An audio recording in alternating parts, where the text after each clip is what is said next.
Bonjour à toutes et à tous et bienvenue pour ce webinaire qui est consacré aux tourbières. Tourbières qui sont aujourd'hui victimes et actrices des dérèglements climatiques que l'on connaît. Alors, durant ce webinaire, nous allons laisser la parole à Jean-Sébastien Moquet pour une demi-heure de présentation et puis ensuite un temps d'échange avec justement les participantes et participants qui sont avec nous ce soir. Avant de démarrer, je vous propose de vous présenter très rapidement l'association État Sauvage, que vous ne connaissez pas forcément, et qui justement accueille ce webinaire comme d'autres et qui sont ensuite disponibles sur sa chaîne YouTube en rediffusion pour vous permettre de vous familiariser avec des sujets parfois complexes, parfois un petit peu moins, mais toujours en lien avec la préservation de la nature et de l'environnement.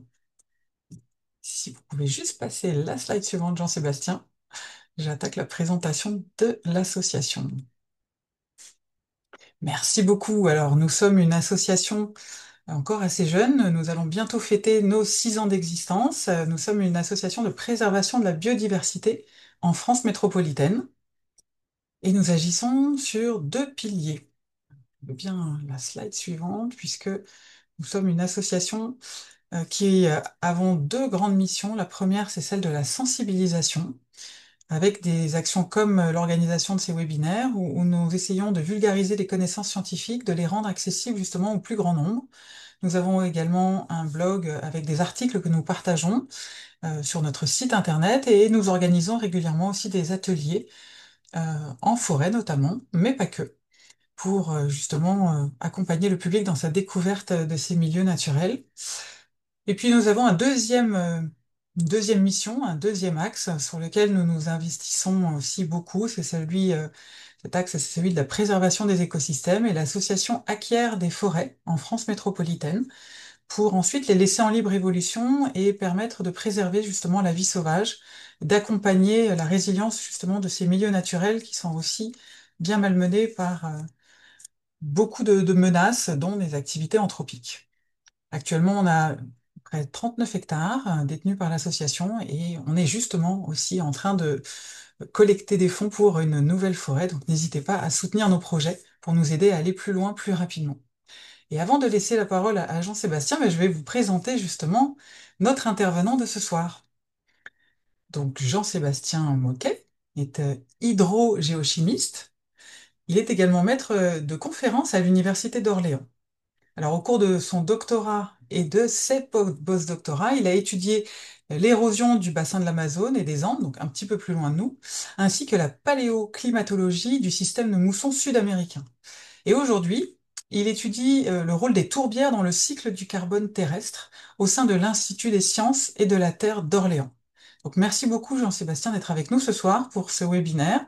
Je vous laisse sans plus attendre la parole et on vous retrouve à la fin de cette présentation pour les questions-réponses avec le public. N'hésitez pas d'ailleurs pendant la présentation à poser vos questions en direct. Florence qui est avec nous reprendra vos questions et ensuite les reformulera pour notre intervenant. Merci, bon webinaire à toutes et à tous. Alors, il faut réactiver votre son, Jean-Sébastien. Bonjour, désolé. Bonjour, merci pour cette invitation à réaliser ce webinaire que du coup je vais centrer sur le rôle des tourbières dans le cycle du carbone. Et puis avant ça, je vais compléter un peu ma présentation. Donc aujourd'hui, je suis effectivement enseignant-chercheur à l'Université d'Orléans. Je suis hydrogéochimiste et à ce titre, donc j'ai trois casquettes, on va dire. Donc j'ai une charge d'enseignement. J'enseigne en métrologie de l'environnement, en fonctionnement des zones humides, sédimentologie. J'ai aussi une casquette de chercheur. Donc aujourd'hui, je m'intéresse au cycle du carbone dans les tourbières. Et puis une casquette de responsable d'observation que je vais évoquer aussi un petit peu à la fin de cette présentation. Je suis en charge des suivis du site instrumenté d'une tourbière et qui fait partie d'un service national d'observation des tourbières que j'évoquerai du coup au cours de cette présentation. Euh, cette présentation que j'ai intitulée Les tourbières victimes, mais aussi actrices des dérèglements climatiques. Je vais la commencer d'abord par une présentation d'un cadre très général dans lequel l'étude des tourbières s'inscrit, ou plutôt, ou plus généralement, l'étude des dynamiques à l'échelle des surfaces continentales. C'est le concept de zone critique. Alors, cette zone critique, c'est finalement un terme qui est fédérateur, qui correspond en fait à l'interface entre la lithosphère et l'atmosphère, donc depuis la roche-mère jusqu'à la cime de la canopée dans laquelle interagissent l'eau, le gaz, les minéraux des roches et qui donne des sens au sol. Cette zone, elle est le siège de la vie et donc elle est critique à dans deux mesures. La première, c'est parce qu'elle est critique d'un point de vue peut-être réactivité biogéochimique. C'est dans ce milieu-là qu'à l'échelle des surfaces terrestres se déroulent les grands cycles biogéochimiques et physiques du globe. Donc elle est critique d'abord de ce point de vue-là, mais elle est aussi critique parce que sensible et critique en tant que milieu de vie, que réservoir des ressources du vivant et aussi pour nous en tant qu'êtres humains. Donc ça, c'est un terme qui a été amené en France par Jean Gaillardet, qui a récemment publié un livre à ce propos. Et l'intérêt de ce terme-là, c'est qu'il permet d'aborder nos écosystèmes ou nos territoires ou nos surfaces terrestres selon un continuum en termes de disciplinarité qui sont présentés sur ce schéma, l'écologie, la pédologie, l'hydrologie, donc bien avoir une approche intégrée de l'ensemble des processus qui vont être à l'origine du vivant, intégré aussi en termes d'échelle spatiale, depuis l'échelle du grain de sable, de l'échelle du minéral, de la cellule jusqu'à l'échelle continentale, mais aussi intégratrice à travers les différentes échelles de temps qui sont abordées. Et vous allez voir que au cours de cette présentation, c'est des aspects qui vont aussi percoler, parce que les tourbières sont évidemment un des éléments, un hotspot de carbone dans cette zone critique. Comme toute présentation sur les tourbières, je commence donc par une définition qui fait souvent débat. Donc, on va, dans le cadre de cette présentation, la restreindre au terme que je présente ici. Donc, les tourbières, c'est une zone humide dont le sol est composé, on peut la définir comme une zone humide dont le sol est composé de tourbes. C'est un sol qu'on appelle donc histosol. Or, une zone humide, c'est une définition un peu plus large que celle que j'ai écrite ici, mais globalement, c'est un écosystème qui est en eau, en permanence ou périodiquement. Et un histosol, c'est un sol qui est composé d'au moins 20% de matière organique sur au moins 40 centimètres de profondeur. Donc voilà pour les définitions un petit peu formelles, même si, encore une fois, ces milieux-là ils correspondent à des continuums entre les écosystèmes. On entend par tourbière aussi souvent les tourbières à sphènes. Donc, ces structures des tourbières à sphènes, elles sont composées donc d'un histosol, hein, la tourbe accumulée au cours du temps, d'une strate de mousse de ces fameuses sphènes, donc, que je vais évoquer après, une strate herbacée qui peut être présente aussi, et puis d'autres végétaux comme des espèces ligneuses ou encore une strate arborée. Et puis ces espèces sont effectivement pas toujours présentes dans les tourbières à sphènes. Ces tourbières à sphènes, elles ont une spécificité, c'est qu'elles sont effectivement composées de cette sphène, de cette bryophyte, de cette mousse, qui a cette particularité de ne pas avoir de racines, d'être composée d'un capitulum, donc qui croît en permanence. Donc, ce qu'il faut avoir en tête ici, c'est que, alors je ne sais pas si vous voyez ma souris quand je la déplace sur l'écran, mais la partie la plus brune sur cette mousse, c'est celle qui va s'accumuler avec le temps. Et puis la partie verte, c'est celle qui correspond à la partie vivante de cette espèce. Cette mousse, c'est ce qu'on appelle une espèce ingénieure parce qu'elle va créer les conditions dont elle a besoin pour croître. Donc, elle a besoin d'un environnement humide, donc elle va avoir une très forte capacité de rétention en eau. Elle peut retenir à plus de 80% de son poids en eau. Elle a besoin d'un milieu qui est dit oligotrophe. Alors, oligotrophe, c'est un milieu qui est très pauvre en nutriments. Donc, pour ça, elle va aussi participer à retenir les nutriments qui vont transiter par la tourbière. Et puis, elle a besoin d'un milieu acide et du coup, elle a cette capacité à avoir une forte capacité d'échange cationique, c'est-à-dire qu'elle va retenir les cations et puis elle va libérer les protons, hein, c'est les ions H+, qui sont à l'origine de l'acidité du milieu. Donc, elle va acidifier le milieu. Donc, les sphènes, elles génèrent donc c'est les conditions qui lui sont favorables à sa croissance. Donc ça, c'est pour un cadre un peu spécifique, mais plus généralement, ces tourbières répondent à trois grands enjeux. On pourrait en citer d'autres, mais les trois enjeux ou les trois services écosystémiques que ces milieux remplissent, ce sont d'abord des enjeux de conservation de la biodiversité. C'est un milieu qui est extrêmement riche en termes de diversité de faune, de flore, qui est très spécifique à ces milieux-là, de micro-organismes. C'est aussi un milieu qui a un rôle fondamental dans la régulation de l'eau. Il faut imaginer que ce sont des véritables éponges. Donc, quand on a des forts, des forts apports d'eau dans ces milieux, bah, ces milieux-là ils vont avoir tendance à absorber, donc à écrêter, à atténuer l'effet des crues et des inondations. Et par contre, en période sèche, elles peuvent, dans une certaine mesure, c'est un peu plus discuté hein, dans le cas des tourbières, mais elles peuvent, dans une certaine mesure, relarguer un petit peu d'eau et donc limiter l'effet de la sécheresse les hydrosystèmes en aval. Et puis un service sur lequel je vais centrer ma présentation, c'est qu'elle a un rôle fondamental en termes de stock de carbone. Elle stocke sur le long terme du carbone sous la forme de tourbe, hein, sous la forme de matière organique qui va être préservée dans ces sols. La restauration de ces milieux-là peut participer aussi à atténuer le, les effets des dérèglements climatiques et directement les changements climatiques. Vous voyez que sur ces schémas-là, on n'oublie pas de mettre les flèches entre chacun de ces trois volets parce que, évidemment, chacun de ces services, c'est interdépendant.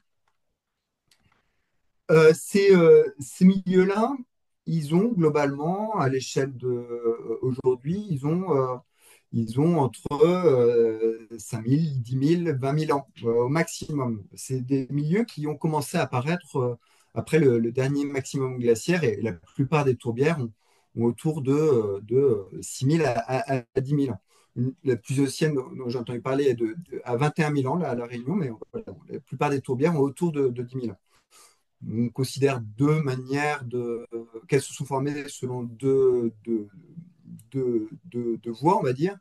Par terrestrialisation, c'est-à-dire un refermement d'un milieu humide ouvert, d'un étang, ou la paludification, c'est-à-dire un comblement, par exemple, d'une dépression.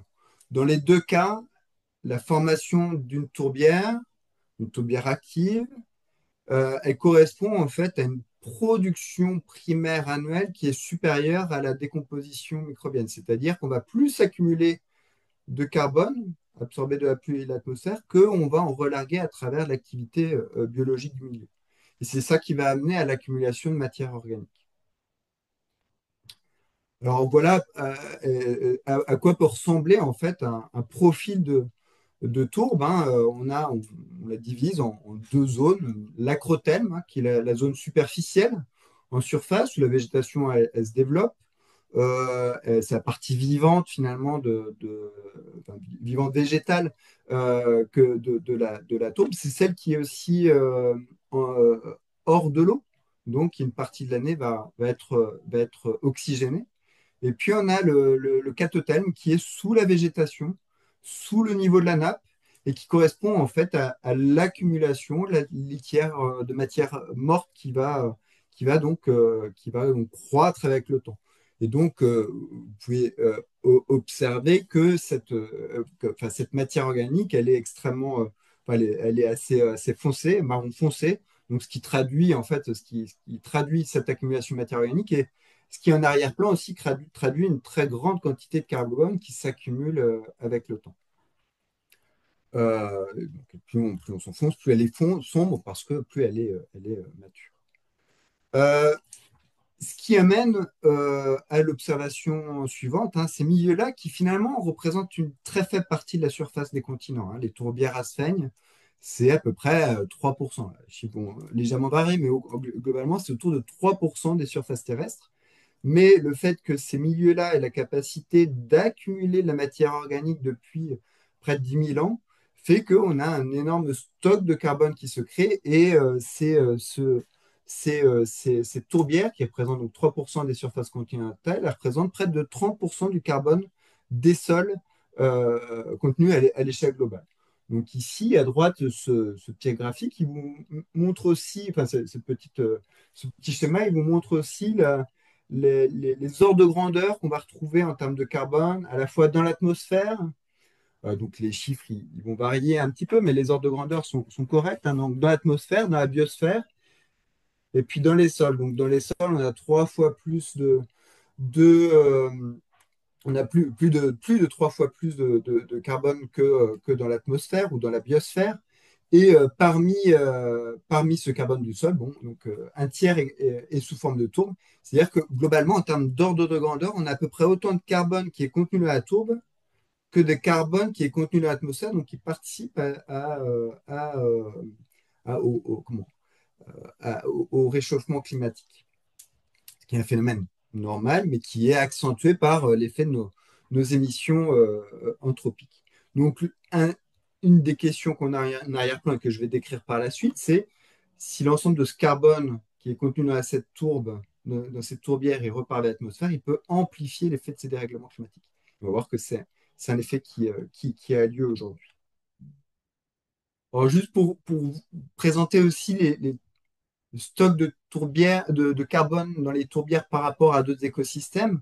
Ici, sur ce graphique, je présente la densité de carbone, donc en tonnes de carbone par hectare sur 1 mètre de profondeur, sur le premier mètre de sol.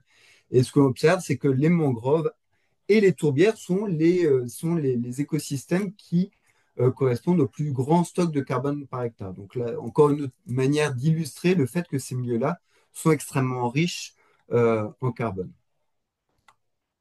Alors, les tourbières, elles ne sont pas réparties de manière homogène à l'échelle du globe. 87% des tourbières sont en région boréale et tempérée. 70% des tourbières au total sont en région boréale. Donc, l'effet des perturbations climatiques qui ont lieu au niveau des régions boréales ou des perturbations locales qu'on va avoir au niveau de nos régions tempérées, elles vont avoir un effet important sur l'ensemble des tourbières qui sont réparties à l'échelle de. Alors, si maintenant on s'intéresse à notre échelle plus locale, hein, en France, et c'est peut-être contre-intuitif, mais 80% des tourbières sont des tourbières de plaine. Et les plus gros stocks de tourbières, les plus grandes tourbières en France sont situées sur le front Atlantique, hein, enfin sur le front Atlantique et de la Manche, donc dans le Cotentin ou ici en Brière. Ça, c'est le résultat qui a été montré par une récente thèse de Lipino en 2023 et soutenue récemment et qui illustre le fait qu'on n'a pas une répartition homogène des tourbières en France et que les surfaces, mais aussi les volumes de tourbes les plus importants en France sont dans ces tourbières de plaine ou de bas, ou on peut les qualifier aussi de tourbières de bas marée. Alors, ces tourbières, elles stockent du carbone. Et là, ce qui est important, ce que je voudrais souligner, et ce qui est important à avoir en tête pour cette présentation, c'est que on distingue bien la question du stock de carbone. Donc, les tourbières correspondent à un énorme stock de carbone. Et on distingue ces stocks de la question des flux. Alors, les flux, c'est les flux d'échange de carbone entre l'atmosphère et la tourbière, donc qui a lieu selon les différents processus que j'illustre sur ce graphique-là. Donc, en termes d'échange de carbone entre la tourbière et son milieu, on a le carbone sous forme de CO2 qui va d'une part être capté par la production primaire, hein, par la photosynthèse, et puis, il y a du CO2 qui va être aussi émis par la tourbière sous l'effet de la respiration, dans les zones où on a de l'oxygène. On a aussi un autre gaz à effet de serre qui est un gaz extrêmement puissant, hein, le méthane, qui est naturellement émis hein, par les milieux humides et donc aussi les tourbières et qui est le méthane. Donc les tourbières sont émettrices de méthane. Et puis parallèlement, on a du carbone qui va être émis sous forme, sous l'effet de la circulation de l'eau, sous forme dissoute, donc le carbone organique dissous, ou sous forme de carbone particulaire, hein, sous forme de débris végétaux par exemple. Quand on parle de bilan de carbone à l'échelle d'une tourbière, le bilan total, ben, c'est la somme de carbone qui va être échangée sous ces différentes formes, à la fois sous l'effet de l'échange net de l'écosystème, l'échange de CO2, sous l'effet de l'émission de méthane, mais aussi sous l'effet du carbone organique dissous et particulaire. Donc, une tourbière qui est fonctionnelle, elle va accumuler de la tourbe, c'est-à-dire elle va plus capter de carbone depuis l'atmosphère, notamment, qu'elle ne va en émettre sous forme de CO2, de méthane ou de carbone en dissous. Donc c'est ça qui va amener à l'accumulation de la tourbe et qui va amener à une augmentation de l'épaisseur de la courbe, la tourbe qui va être plutôt visible à l'échelle de 100 ans. Et bah, pour donner un ordre d'idée, hein, un ordre de grandeur, cette tourbe elle va s'accumuler généralement entre 1 à quelques millimètres par an. Globalement, on- elle va croître d'un mètre par millénaire.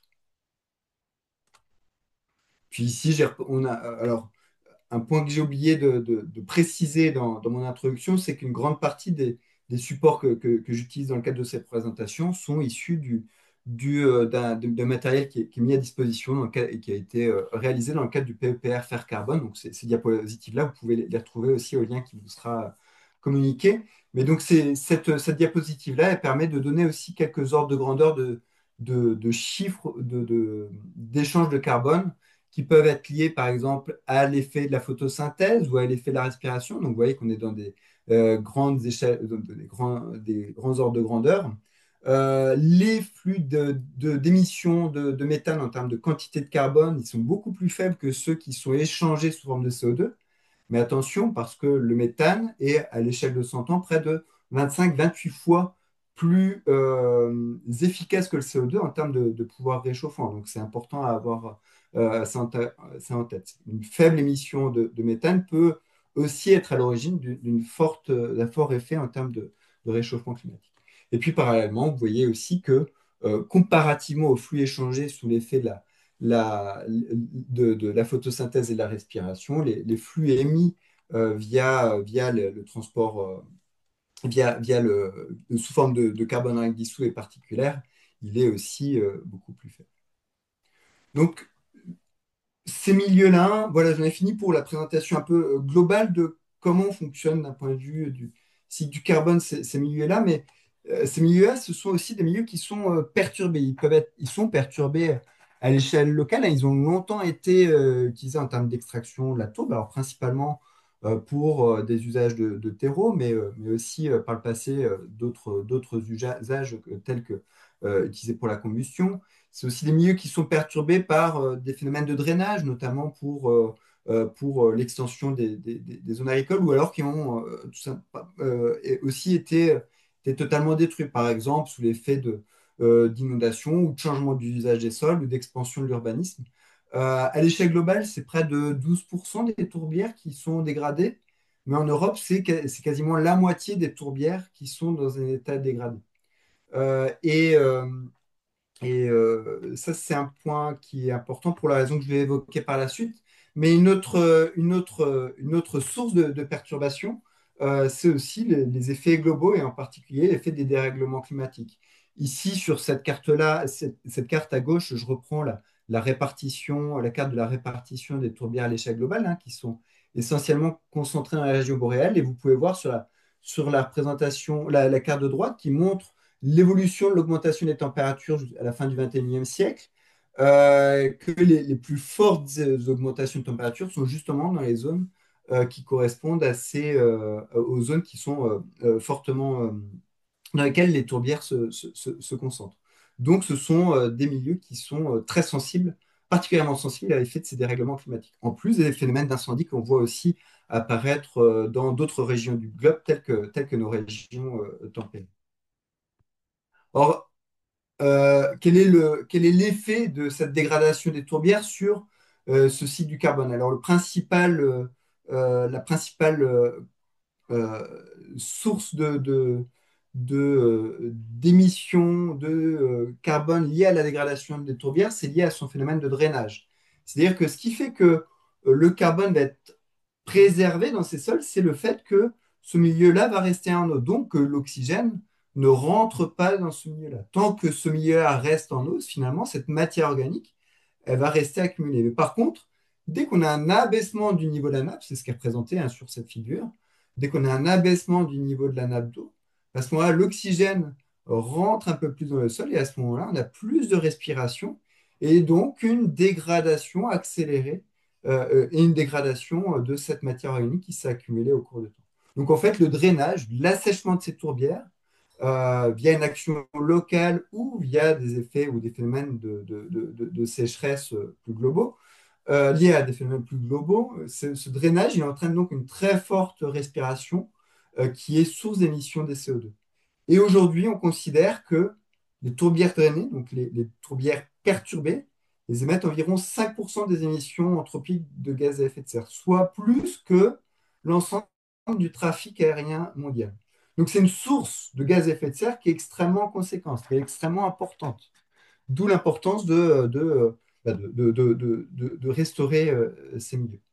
Or, ici, pour vous illustrer ce propos, je reporte sur ce graphique qui vous présente les émissions en équivalent CO2, c'est-à-dire qu'on a converti les émissions de méthane en pouvoir réchauffant CO2 pour avoir l'ensemble du carbone émis par une tourbière sous une même unité. Donc, les émissions d'équivalent CO2 en tonnes de CO2 équivalent par hectare et par an de différentes tourbières. Donc, une tourbière qui n'est pas perturbée, comme on l'a expliqué plus tôt, c'est un puits de CO2, c'est-à-dire elle va accumuler du carbone. Mais vous voyez que les flux sont très faibles comparativement à ce qu'elles peuvent émettre, réémettre vers l'atmosphère quand elles sont perturbées. Quand elles sont restaurées, elles émettent entre 5, 6, 7 tonnes d'équivalent CO2 par hectare et par an, et puis des tourbières qui sont très dégradées, c'est-à-dire des tourbières dans lesquelles le niveau de la nappe est très bas, va être une très forte, très importante source de gaz à effet de serre. Donc l'enjeu principal pour limiter cet effet d'émission de gaz à effet de serre par ces tourbières dégradées, bah, c'est de les restaurer. Et dans la plupart des cas, le, le- la solution consiste à remettre en eau ces milieux-là avec des techniques qui vont être variables d'un milieu à l'autre. Donc là, c'est un message qui est important, qui est important à avoir en tête, c'est que l'enjeu de la restauration de ces milieux, c'est pas tant de faire en sorte, c'est pas tant qu'elles compensent finalement nos émissions, qu'elles deviennent plus puits de carbone ou de gaz à effet de serre que ce qu'on émet collectivement, collectivement en termes de gaz à effet de serre. L'enjeu, c'est surtout qu'elles arrêtent d'émettre ce carbone de l'atmosphère et d'émettre cette quantité de gaz à effet de serre qui accentue finalement l'effet de des dérèglements climatiques. Donc là, vous avez un autre graphique qui illustre l'effet de ces actions de restauration qui, au cours du temps, peuvent permettre de soit diminuer l'émission de carbone de certaines tourbières. Par exemple, ici, donc, je reprends hein, le même type de représentation. Hein. Le NNE, c'est le bilan d'émissions de carbone sous forme de CO2 de l'écosystème, donc pour différents types de tourbières, dégradées, restaurées, non perturbées. Vous voyez que les tourbières non perturbées, elles sont plutôt puits de carbone. Par contre, les tourbières dégradées, au début de leur restauration, elles sont fortement émettrices de CO2, et puis après un certain temps de latence, elles peuvent redevenir puits de carbone, ou en tout cas diminuer leurs émissions de carbone. Donc c'est là l'enjeu de la restauration. Alors les techniques de restauration de ces tourbières, c'est un processus qui est assez complexe, hein. Pourquoi? Parce que chaque tourbière est un cas particulier, mais le point commun à ces différentes actions de restauration, c'est que bah, l'enjeu, c'est de remettre en eau. Donc, on a globalement une relation de proportionnalité entre le niveau d'eau qu'on arrive à, euh, l'augmentation du niveau d'eau et puis la diminution des émissions de gaz à effet de serre de ces tourbières. Donc là, vous avez différents exemples de restauration de tourbières, là, par exemple à travers la pose de cloisons métalliques, la pose de talus de tourbe qui permettent de retenir l'eau dans la tourbière, ou encore là, ici, la mise en place de le méandrage d'un fossé de drainage qui est situé sur une tourbière. Donc ces travaux-là, ils font appel à des actions qui sont spécifiques à différentes techniques de génie écologique.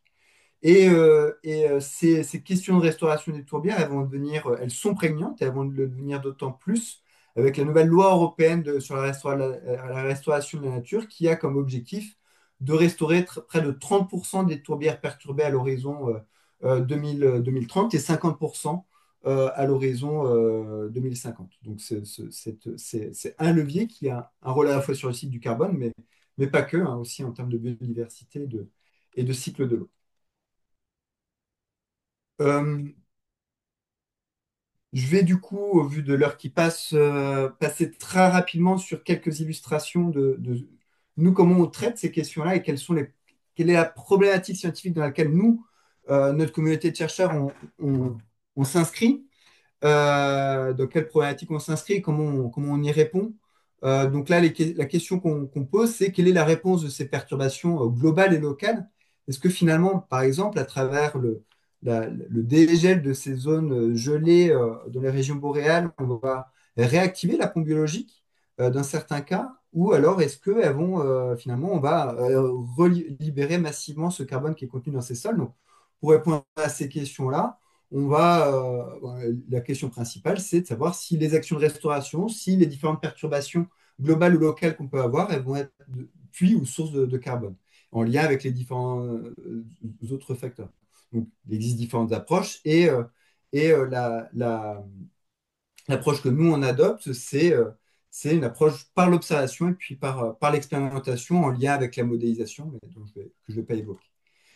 Pour la partie observation, notre équipe, elle s'appuie sur ce qu'on appelle le Service national d'observation de tourbières, qui est un réseau de aujourd'hui 4 sites ultra instrumentés, qui va s'étendre à 2 autres sites, la Brière et puis une tourbière du Cotentin, dans lesquels sont déployés des instruments qui mesurent le carbone sous ces différentes formes. Cette approche sur ces différents sites, elle consiste à acquérir de manière homogène et normer 35 variables cibles qui sont liées aux variables de météorologie, de flux de gaz à effet de serre, de biogéochimie, d'hydrologie ou de biologie, donc bien avec les instruments que j'ai représentés ici.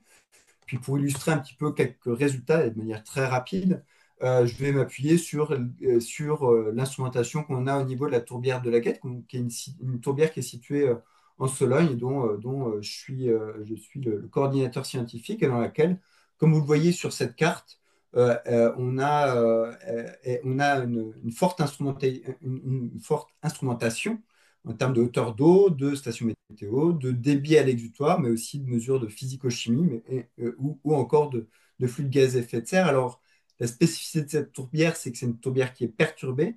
Elle est perturbée par l'existence d'une route qui a, avec le temps, asséché la tourbière et donc eu tendance à refermer cette tourbière et fait que cette tourbière, elle est aujourd'hui émettrice de carbone. Et c'est ce qu'on a pu mesurer à partir de différentes méthodes de mesure de gaz à effet de serre, soit des méthodes ponctuelles, locales, ces méthodes en chambre, ou des méthodes à partir de cette tour à flux qui mesure sur des grandes surfaces les émissions de gaz à effet de serre. On a pu montrer que cette tourbière, elle émet les sources de gaz à effet de serre. Elle émet alors 220 grammes de carbone par mètre carré par an, ce qui parle à pas grand monde. Mais globalement, par an, elle émet à peu près autant que autour de 2000-3000 allers-retours Paris-New York. Donc elle est fortement émettrice de carbone, alors que c'est une petite tourbière de 23 hectares. Donc, Alors, je ne sais pas si je conclus ou si je prends le temps de poursuivre les 4 diapos qui restent. Ok, Quatre je Oh poursuis. oui. Ok. Donc, parmi un autre type de données qu'on acquiert à l'échelle de cette tourbière et des autres tourbières de notre réseau d'observation, c'est aussi la hauteur, les hauteurs d'eau dans la tourbière. Et cette hauteur d'eau, elle nous permet aussi de retracer l'historique. En 2009, cette tourbière, donc, qui est asséchée par la présence d'un fossé qui est au bord d'une route, ce fossé a été nettoyé, curé en 2009, ce qui est comme effet de vidanger la tourbière et donc d'être source euh, drastique de gaz à effet de serre. Donc c'est la chronique qu'on voit ici. Cette figure représente la variation de la profondeur de la nappe au niveau d'un piézomètre qui se situe vers l'aval de la tourbière au cours du temps, depuis 2008 jusqu'à début 2025. Donc en 2009, curage de ce fossé, ce qui a eu un effet d'assèchement de cette tourbière qui a graduellement remonté, hein. Donc on voit l'effet saisonnier, hein, avec un assèchement en été et puis une remise en eau en hiver. Et en 2014, il y a une action de restauration qui a été mise en place, que je présentais, que vous visualisez ici, hein, qui a consisté à finalement méandrifier le fossé qui est au bord de la route, donc qui a eu comme effet d'augmenter de près de 10 jours le temps de résidence de l'eau dans la tourbière. Donc au cours entre 2014 et 2017, cette restauration a finalement eu un effet positif sur le niveau de l'eau dans la tourbière jusqu'à 2017 où il y a un camion qui est sorti de route. Il n'y a pas eu de dégâts, de drame humain, mais ce camion, il a arraché finalement l'ensemble de la restauration depuis le début de l'installation jusqu'au bout. Donc, rebelote, la tourbière s'est réasséchée. Donc, la restauration a été remise en partie en place en 2018, mais par la suite, cette tourbière-là, elle a subi les effets non pas de l'action locale, mais des actions, enfin des règlements globaux qu'on a subis, hein, tous, hein, en France, les phénomènes de sécheresse de 2019, de 2020, de 2022, de 2023. Bon, en 2024, on a eu une année relativement humide, donc on s'attend à ce que la tourbière soit puits de carbone, soit en tout cas beaucoup moins émettrice de carbone. Donc voilà, ce type de données-là montre aussi l'importance d'avoir des suivis long terme et de l'observation sur le long terme et d'utiliser ces sites-là comme des sentinelles de ces différents milieux. On a aussi parallèlement une démarche d'expérimentation à la fois au niveau de la tourbière de la Guette, que je viens de présenter, et puis aussi derrière le laboratoire à travers ce qu'on appelle des mésocauses, c'est-à-dire des milieux dans lesquels on va contrôler certains des paramètres qui peuvent influencer la, l'émission de gaz à effet de serre de cette tourbière. Et sur ces graphiques, j'illustre des résultats qui ont été acquis sur ces mésocosmes, dans lesquels on va du coup localement contrôler la température. On a reproduit des mini-tourbières derrière le laboratoire, autour desquelles on a mis des plaques en plexiglas qui ont comme effet de faire un effet de serre local et qui ont augmenté localement de 1 degré la température, ce qui a permis aussi de contrôler l'effet de la température sur ces émissions de gaz à effet de serre. Donc, vous voyez ici, en termes d'émissions de CO2, en fonction de la température, ici, dans des milieux, ce qu'on appelle des mésocauses, des mini-tourbières qui sont composées uniquement de sphènes, ici en bleu, ou de sphènes et d'homolynie, qui est une herbacée qui est associée. On peut observer à la fois l'effet de l'augmentation de la température sur l'augmentation des gaz à effet de serre, que ce soit en termes de CO2 ou en termes de méthane, mais aussi l'effet de la composition végétale sur ces émissions de gaz à effet de serre. Donc pour conclure, je voudrais juste souligner quelques messages clés.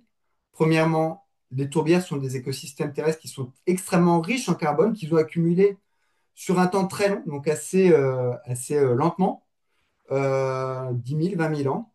Mais ce carbone, aujourd'hui, peut être réémis très rapidement quand les tourbières sont perturbées, c'est-à-dire quand les tourbières sont asséchées, et donc on oxygène ces milieux-là.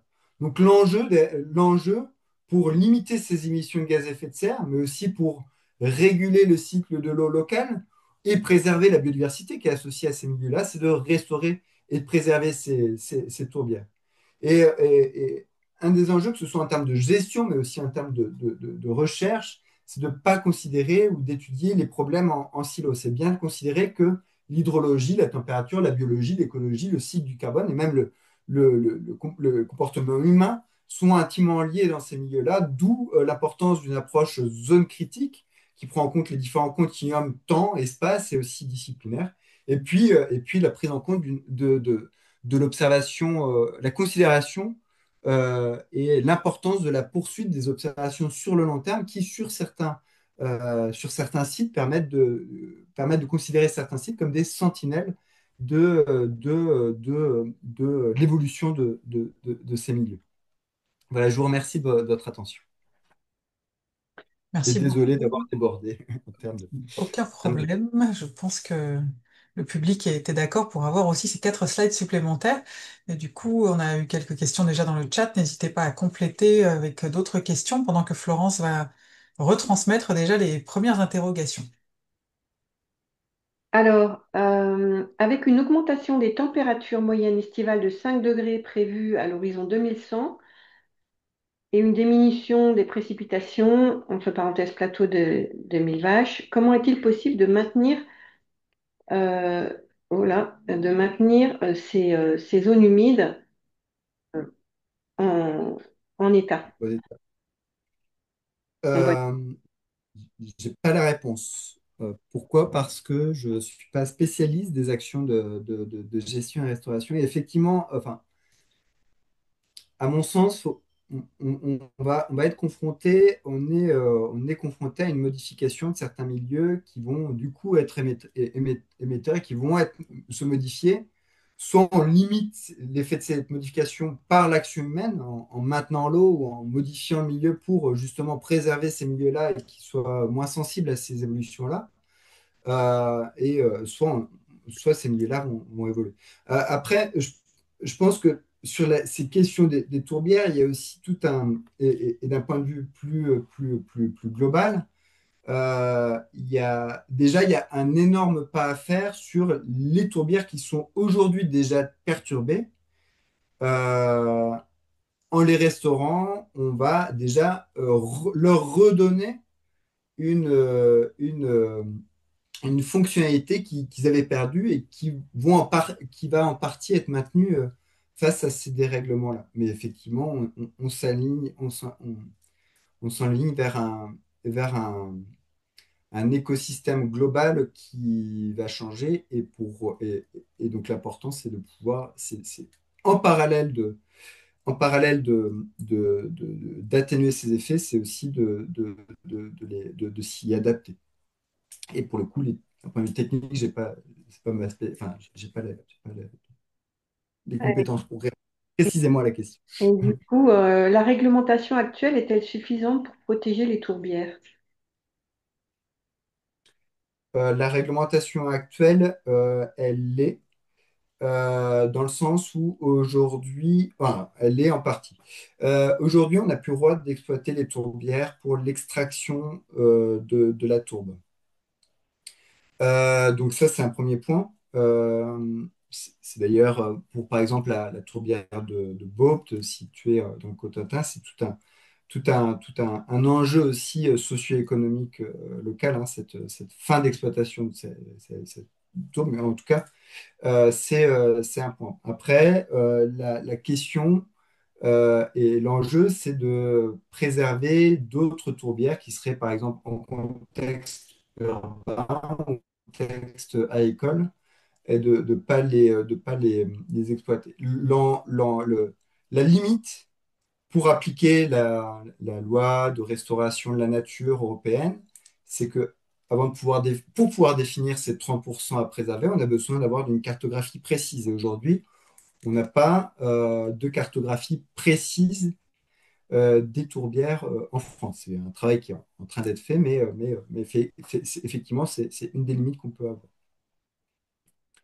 Est-ce que Donc, vous savez s'il y a des incitations, s'il existe des incitations pour encourager les agriculteurs ou les collectivités à préserver ces milieux? Euh, est-ce que vous pouvez répéter la question? Est-ce qu'il y a des incitations, c'est ça, Oui. pour aider les agriculteurs Oui. et les Pour les alors encourager à préserver ces milieux ou les collectivités. euh,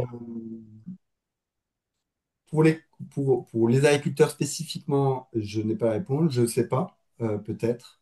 Alors, quelque chose qui est en train d'être adopté aujourd'hui, c'est le label bas carbone, un label bas carbone spécifique aux tourbières dégradées. Ce label bas carbone, qu'est-ce que c'est? C'est qu'aujourd'hui, le carbone qui est émis vers l'atmosphère, ou le carbone non émis vers l'atmosphère, pardon, il vaut des sous. Pour financer le fait de maintenir ce carbone dans les sols, ou par exemple maintenir ou restaurer des milieux, c'est ce label bas carbone. Ces labels bas carbone, ils, euh, ils, euh, ils vont valider des projets de restauration pour lesquels on va pouvoir mettre en face une quantité de carbone qui ne va pas être émise vers l'atmosphère sous l'effet de cette restauration. Et donc, c'est une manière de financer la restauration avec, euh, avec via ces méthodes-là. Mais ces méthodes-là, elles nécessitent aussi d'avoir des critères et des données qui sont extrêmement précises et objectives pour pouvoir mettre en face, par exemple, d'une augmentation de 5-10 cm de niveau d'eau dans une tourbière, quelle est la quantité de carbone qui ne va pas être émise à l'atmosphère. Donc, c'est un bien, un- une des voies qui peut être mobilisée pour restaurer des tourbières très perturbées. Vous avez dit tout à l'heure qu'on n'avait plus le droit d'extraire de la tourbe. Et quand on trouve de la tourbe dans les jardineries ou autres, du coup, elle vient de quel endroit? Est-ce que c'est une tourbe différente? En France et en Europe, on n'a plus le droit d'extraire la tourbe, mais par contre, ailleurs dans le monde, on le peut. Et du coup, une partie de cette tourbe qu'on trouve dans nos D'ac- terreaux provient d'autres continents. D'accord. Donc le problème. Alors, autre question. Quelle différence y a-t-il entre une tourbière, un marais et une mangrove?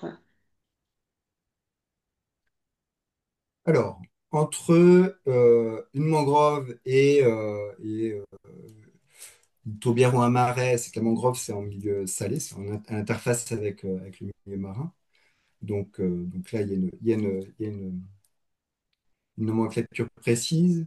Entre un marais et une tourbière, je vais pas avoir une réponse précise à apporter.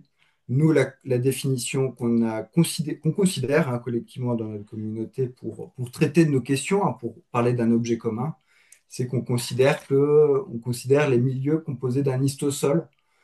Selon les communautés, c'est ce que nous, on va appeler avec le nom générique tourbière. Pour certaines communautés, ça va être des zones de bas marais, par exemple. Mais voilà, donc je vais pas avoir une réponse précise à donner, mais nous, dans le cadre de nos travaux, on va considérer comme, le chapeau tourbière les zones humides qui sont composées d'au moins 20-30% de matière organique sur au moins 30-40 sur au moins 40 cm de profondeur. Alors, une autre question.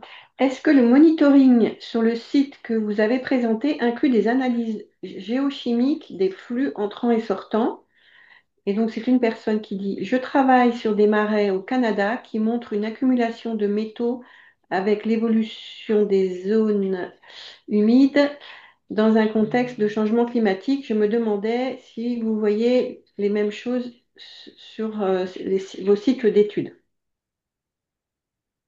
Alors, aujourd'hui, sur les 4 sites qui sont suivis dans le cadre du SNE Tourbière, on ne fait pas les analyses de flux d'éléments traces métalliques. Pour le moment, on se concentre sur le carbone dissous et on va étendre, hein, sur d'autres paramètres, d'autres variables biogéochimiques. Par contre, effectivement, on a montré, enfin, des collègues montraient dans des tourbières pyrénéennes ces effets d'accumulation à travers un- à travers l'analyse de carottes de tourbe, ces effets d'accumulation d'éléments traces métalliques et donc de sensibilité de ces milieux-là aux dépôts atmosphériques et donc aux contaminants qui y sont associés. Mais je ne vais pas avoir de réponse précise à apporter sur les questions de flux. Mais c'est intéressant et du coup, je vais m'y Alors, intéresser. une autre question. Je crois que la tourbière de la Guette est acide. Pour les tourbières basiques, est-ce pareil? Et existe-t-il des tourbières neutres? Alors, oui, on peut avoir différents types on peut avoir tout le gradient en termes de pH, hein, de tourbières. La plupart du temps, les tourbières sont acides, mais il existe effectivement des tourbières basiques.